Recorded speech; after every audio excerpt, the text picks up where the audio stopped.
രാജ്യങ്ങൾക്ക് മേൽ അയവില്ലാതെ ശക്തമായ ആക്രമണമാണ് ഇറാൻ അഴിച്ചുവിടുന്നത്. നിരന്തരം ഡ്രോണുകളും മിസൈലുകളും ഉപയോഗിച്ചുള്ള ആക്രമണം നടക്കുകയും ചെയ്യുന്നു. ഇക്കഴിഞ്ഞ ദിവസം ഫുജേറയിലെ അൽ റിഫ മേഖലയിൽ ഉണ്ടായ ഡ്രോൺ ആക്രമണത്തിൽ ഒരാൾ കൊല്ലപ്പെട്ടതായിട്ടുള്ള വിവരങ്ങളാണ് പുറത്തുവരുന്നത്. വെടിവെച്ചിട്ട ഡ്രോണിന്റെ അവശിഷ്ടങ്ങൾ ഈ ഒരു പ്രദേശത്ത് ഈ മേഖലയിൽ ഒരു കൃഷിയിടത്തിലേക്ക് പതിക്കുകയായിരുന്നു. അങ്ങനെയാണ് അവിടെ ഒരാൾ കൊല്ലപ്പെട്ടതായിട്ടുള്ള വിവരങ്ങൾ പുറത്തു വന്നിരിക്കുന്നത്. കഴിഞ്ഞ ദിവസം പുറത്തിറക്കിയ ഔദ്യോഗിക പ്രസ്താവനയിലാണ് ഫുജേറ ഗവൺമെന്റ് ഈ ഒരു കാര്യം അറിയിച്ചിരിക്കുന്നത്.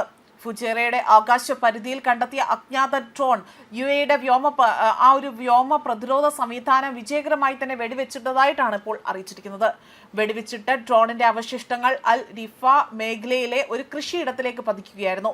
ഈ സമയം അവിടെ ഉണ്ടായിരുന്ന ബംഗാൾ സ്വദേശിയാണ് മരിച്ചിരിക്കുന്നത്. സംഭവ സ്ഥലത്ത് എമർജൻസി ടീമുകളും സുരക്ഷാ സേനയും ഇപ്പോൾ ക്യാമ്പ് ചെയ്യുന്നുണ്ട്.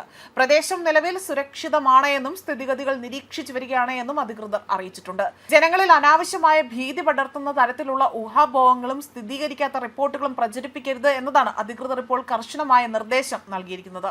ഔദ്യോഗിക ചാനലുകൾ വഴി ലഭിക്കുന്ന വിവരങ്ങൾ മാത്രം വിശ്വസിക്കണമെന്നും മന്ത്രാലയം ഇപ്പോൾ ഇവിടെ ഓർമ്മിപ്പിച്ചിരിക്കുകയാണ്. അതേസമയം ഗൾഫ് മേഖലകളിലെ ഇറാൻ ആക്രമണം കൂടുതൽ ശക്തമാവുകയും കുവൈറ്റ് വിമാനത്താവളത്തിലെ ഇന്ധന ടാങ്കിന് നേരെ ഉണ്ടായ ആക്രമണത്തിൽ ടാങ്കിന് കേടുപാടുകൾ സംഭവിച്ചെങ്കിൽ പോലും ആർക്കും ഇതുവരെ പരിക്കേറ്റിട്ടില്ല എന്നതാണ് വൃത്തങ്ങൾ നൽകുന്ന വിവരങ്ങൾ സൂചിപ്പിക്കുന്നത്.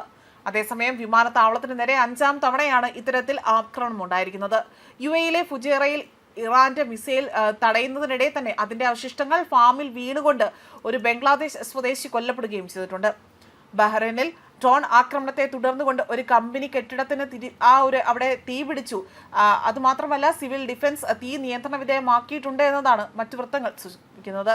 അതേപോലെ തന്നെ സൗദി അറേബ്യയിൽ നിരവധി ഡ്രോണുകൾ പ്രതിരോധ സേന തകർക്കുകയും ചെയ്തു. മേഖലയിൽ സംഘർഷം അവിടെ പുകയുന്ന സാഹചര്യത്തിൽ ഗൾഫ് രാജ്യങ്ങൾ കൂടുതൽ സുരക്ഷാ നടപടികൾ ഊർജിതമാക്കിയിരിക്കുകയാണ് എന്നതാണ് ഇവിടെ സൂചിപ്പിക്കുന്നത്.